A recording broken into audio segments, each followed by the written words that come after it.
Hi friends, मैं सी अनुराग नेमा अपने इस बजट सिंप्लीफाइड चैनल के साथ आपके सामने पुनः उपस्थित हूँ।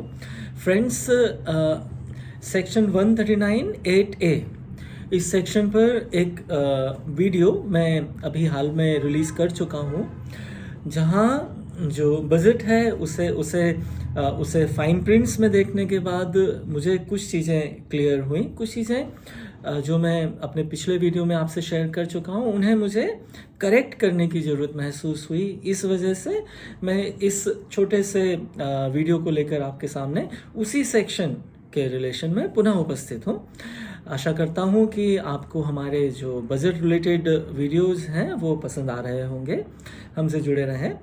फ्रेंड्स, चलिए इस सेक्शन के ऊपर हम आते हैं। इस सेक्शन को दोबारा ब्रीफ में मैं लेना चाहूँगा, फिर जो मिस इंटरप्रिटेशन मेरे इन पर था जिसे मैं सुधारना चाहता हूँ और जिस वजह से मैं ये वीडियो फिर से उस सेक्शन पर बना रहा हूँ, वो आपसे डिस्कस करूँगा।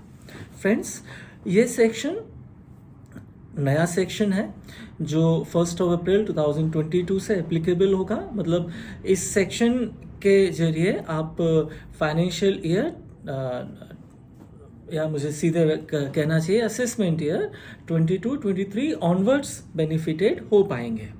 ओके, अभी ये सेक्शन ऐसे लोगों के लिए है जिनसे किसी भी वजह से अपनी रिटर्न ऑफ इनकम या तो फाइल होने से रह गई है, या उन्होंने रिटर्न फाइल कर दी है लेकिन उन्होंने सब्सिक्वेंटली रिटर्न फाइल कर देने के बाद, इवन रिटर्न फाइल करने के बाद उसे सुधारने के लिए जो लॉ में जो टाइम लिमिट दी गई है सेक्शन 139 सब सेक्शन 5 की, वो निकल जाने के बाद ये पाया है कि उनसे उनकी कुछ अर्जित आय, उनकी कुछ अर्न इनकम उस रिटर्न में जिसे वो फाइल कर चुके हैं डिस्क्लोज करने से रह गई है।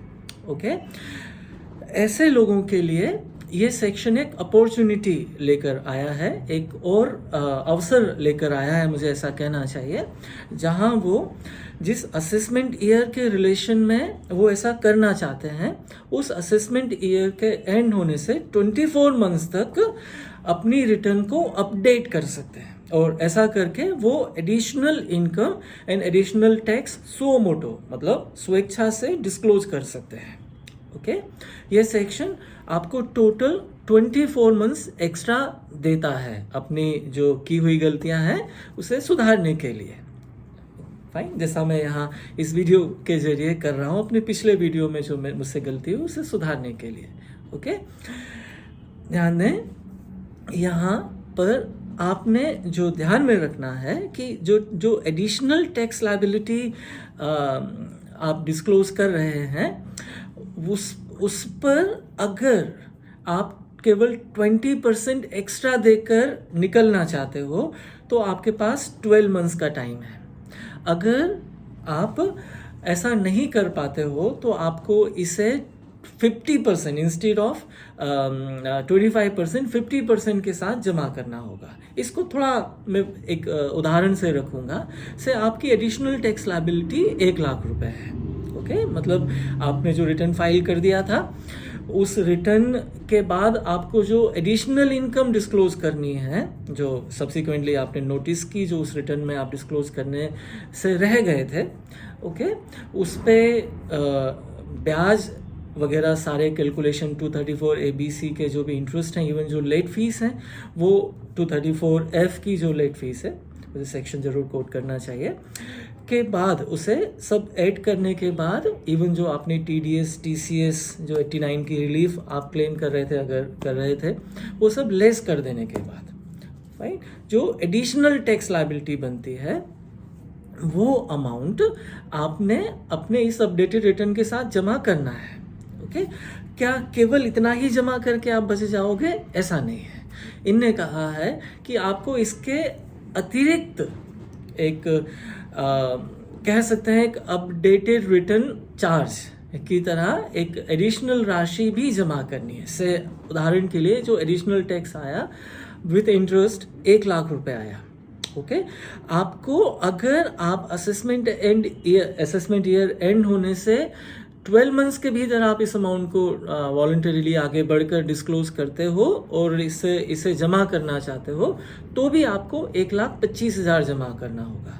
ये अमाउंट 1,25,000 की जगह 1,50,000 हो जाएगा, मतलब 25% एक्स्ट्रा के बजाय 50% एक्स्ट्रा हो जाएगा अगर आप इसे 12 मंथ्स के बाद जमा करते हो। ओके, आपको जो ओरिजिनल कैपिंग है वो तो अवेलेबल है, फाइन, वो 24 मंथ्स की है, लेकिन उन्होंने थोड़ा ये ध्यान में रखते हुए या आपको थोड़ा और एनकरेज करना चाहते हुए आपको स्पेसिफिकली कहा है कि आपने ये अमाउंट अगर विद इन 12 मंथ्स जमा कर दिया तो आपको 25% एक्स्ट्रा देना है। अगर आप किसी वजह से इस अमाउंट को विद इन 12 मंथ्स जमा नहीं कर पाए तो आपको इसे 50% जोड़ कर देना है। और इन एनी केस अगर ये 24 मंथ्स का टाइम निकल जाता है तो यहाँ पर कोई डिले कंडोनेशन का प्रोविज़न नहीं है। आप इस अमाउंट को एडिशनल देना चाहते हुए भी नहीं दे पाएंगे, ना ही आप अपडेटेड रिटर्न को फाइल कर पाएंगे।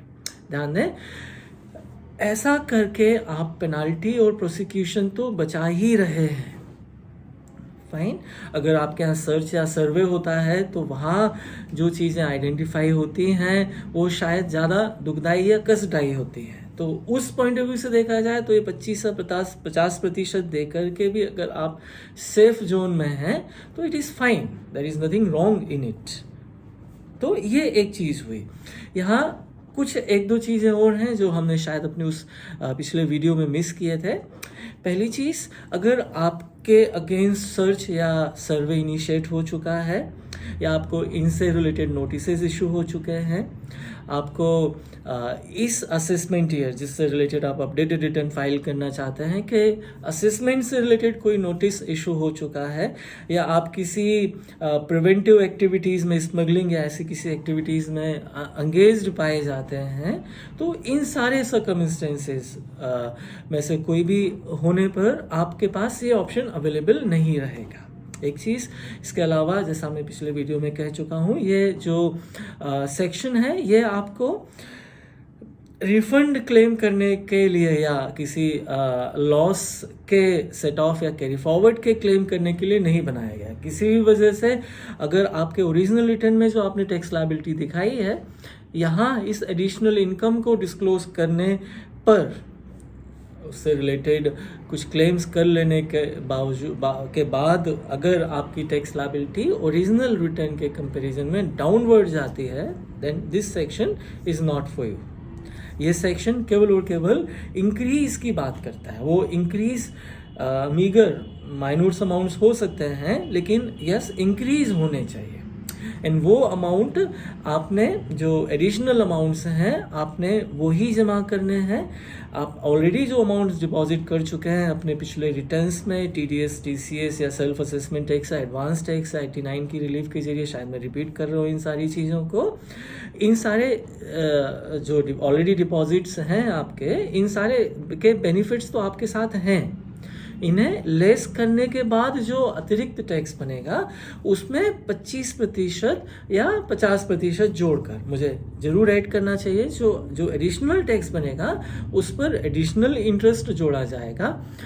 आपके ऊपर अगर 234F एप्लीकेबल होता है, रिटर्न लेट फाइल करने की जो लेट फीस होती है वो भी जोड़ी जाएगी। एंड उन सब के सम अप पे 25% या 50% जोड़ा जाएगा जो आपने डिपॉजिट करना ही है। एंड जो रिटर्न आप फाइल करेंगे उसके साथ आपने ये डिपॉजिट्स कर दिए हैं, ये जो भी विद इन 12 मंथ्स का 25% या विद इन 24 मंथ्स का 50%, जो भी अमाउंट एप्लीकेबल होता है वो अमाउंट पहले जमा होगा। जमा करके उसको आपको अपडेटेड रिटर्न के साथ में इनक्लोज करना होगा। Then only that updated return will be treated as valid return, otherwise that return will be treated as defective return. आपको डिफेक्ट्स को सुधारने के लिए नोटिसेस मिल सकते हैं। तो फ्रेंड्स, ये सेक्शन 139(8)A है जो मैं आपके सामने पुनः लेकर उपस्थित हूँ। यहाँ अगर इस सेक्शन से रिलेटेड आपको कुछ और सजेशंस या कुछ पॉइंट्स हैं, कुछ क्वेरीज हैं, तो यू आर मोस्ट वेलकम। हम कुछ और बजट के जो बड़े इंपॉर्टेंट प्रोविजंस हैं उन्हें लेकर अपने आगे के वीडियोस में आपके सामने ज़रूर उपस्थित होना चाहेंगे। Thank you very much.